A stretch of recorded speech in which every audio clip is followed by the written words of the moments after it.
Well, a top 5 is definitely emerging, but the rest, I don't know about them. How's it going, everybody? I am Jason of Jason Drum here, and today I'm here bringing you guys my NFL Week 17 Power Rankings. Let's go ahead and dive right into these. Before we do, I want to hear from you guys. Who do you have in your top 10 teams in the league? Let me know in the comments down below. And hey, keep me honest. I'll respond to all Ians who do leave a comment. Okay, so starting off at the number 10 spot, we have the 9-6 Kansas City Chiefs. This team falling down 2 spots from last week because, well, they haven't been looking pretty these last few weeks, and they are in danger. If they get another loss, they could very well be falling off this list because it has been that kind of a season for the Chiefs, and it has been a season of frustration for them. Every time you think that they have it, they end up getting themselves shot in the foot, or they end up getting upset at something, and you've seen it. I've seen more Chiefs helmets thrown than passes thrown by Patrick Mahomes this season. So, if that gives you any idea as to how this season's gone for them. And they are not really responding to it well. And at this close to the playoffs, you don't want to be frustrated and having those problems that they're having right now in Kansas City. At number 9, we have the 8-7 Tampa Bay Buccaneers. This team not ranked last week, and man, this team has turned around. They started 3-0, collapsed on the season, and then managed to come back to now surging to a lead in the NFC South by a full game. At this point in the season is a very big deal. And they are looking really good doing so. They beat down on the Packers 2 weeks ago. Last week they beat down on the Jaguars. And man, they are going full steam ahead. And now with the Saints coming up this week, I don't know about the Saints winning that game. So realistically, the Buccaneers could very well clinch that division this week with a win. At number 8, we have the 11-4 Miami Dolphins. They don't move from last week because yes, they won, but it was at home against a good team. And it wasn't even really a good game on their part. It was a bit sloppy at times out of Miami. A bit sloppier than I would have liked against Dallas, if I'm being honest. They weren't able to convert drives offensively, and now that they might be without Jalen Waddle, that could be a problem for them. So I don't know about Miami's situation going forward. I didn't want to drop them after a win, but I couldn't justify raising them either. At number 7, we have the 10-5 Cowboys falling 3 spots from last week because, well, they lost in embarrassing fashion once again. This team was an offensive juggernaut. Now they're starting to fall off a little bit, and they're falling off at the wrong time. If they're going to fall off, you want to fall off, October, or do what the Rams did when they won their Super Bowl. Have a horrible November, lose three or four games in November. They didn't do that. They're starting to get bad in December. That's a bit concerning because you're getting real close to the playoffs, and you're not playing good quality football right now for Dallas. So they are falling 3 spots because of that, and they just are not looking like a great team overall right now that is going to be making some noise come January.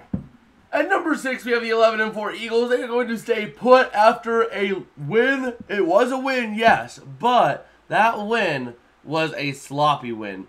They had turnovers. The kick return is inexcusable. The kick return fumble, I mean, the guy's right there, and Boston Scott's running, and Zacchaeus goes right in and pushes into his own return man to force a fumble and give it over to the Giants for a touchdown. That was absolutely embarrassing, and just some miscues have been killing the Eagles this season. They have not been looking great. Defensively, they did all right, only giving up, I think it was, 10 points or something like that defensively. But overall, it just was not pretty for this Eagles team. So they do end up not falling, but they don't raise any more either. At number 5, we have the 11-4 Detroit Lions falling down 2 spots because, yes, they won, but once again, the issue of the Lions prevailed. Their biggest issue all season has been the turnovers. You turn the ball over, you play an ugly game, and you maybe get a win. You don't turn the ball over, you dominate and win. That has been the deal of the Lions all season. And they're starting to rear their ugly head at the turnovers a lot more consistently than I would like to see at this point in the season. I feel like there are other teams that are controlling the ball better, doing exactly what they need to do later in the season to make me set up for a good playoff run here. And the Lions, they have potential. If they can clean up their game, they could definitely tear through the playoffs. But if they're not going to be stopping the turnovers, then there is some serious problems in Detroit. At number 4, we have the 8-7 Los Angeles Rams here, up 3 spots from last week because, man, this team is looking good. They are finding ways to win the games. They are outright dominating teams early. Now, the one thing I don't like about the Rams is they are letting teams back in. If you go up against, let's say, the Ravens or the Niners and you pull that, you're not going to win. But overall, this team is finding ways to get those big victories with the pieces that they have.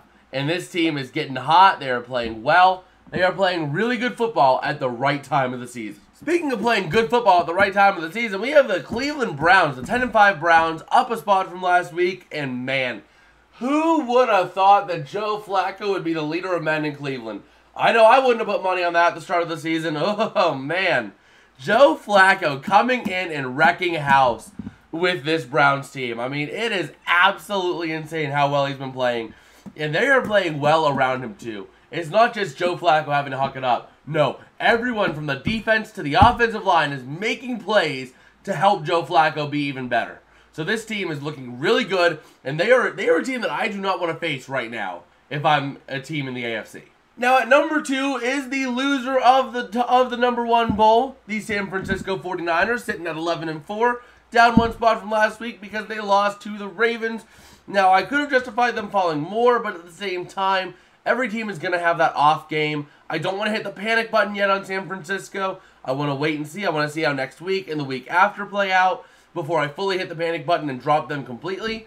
But right now, the Niners are looking solid. They had a bad game, and I really think they have a chance to rebound next week. And I think they really clearly do. But there is some concern after what happened last night. There is some serious concern about how the Niners will fare going forward. And at number 1, you know who it is. It's the Baltimore Ravens. 12-3 Ravens, sitting now atop the league for, I believe, the first time this season, if I'm not mistaken. Except maybe they eclipsed it during the 3-game Niners skid. I don't recall, but overall, the Ravens are looking good. They're getting good at the right time. They are playing some good football, and they are keeping that next man up mentality with injuries. You saw Keaton Mitchell go down last week. You have Gus Edwards and Justice Hill filling in that gap. You saw Mark Andrews go down against the Bengals. Isaiah Likely's filling that gap right away. This team is playing really good football. They're doing everything right and everything they need to do. And now they can clinch this week. They can clinch the AFC's 1 seed with a win over Miami. So that is a huge, huge, huge game for Baltimore. But overall, this team is looking really good and really dangerous going into the playoffs. Well, that's about going to do it for me today. If you guys did like, don't forget to smash like and subscribe, as it does help me out a whole lot. It tells me that I'm making content that y'all enjoy and that I should keep doing what I'm doing over here. And I guess with that, let me know in the comments down below who you got winning and who you have as the best team in the league. And also, if you haven't already, check out my recap video down over here for Week 16 so you can get all caught up on that. And I will see you guys later. Peace out and have a good one.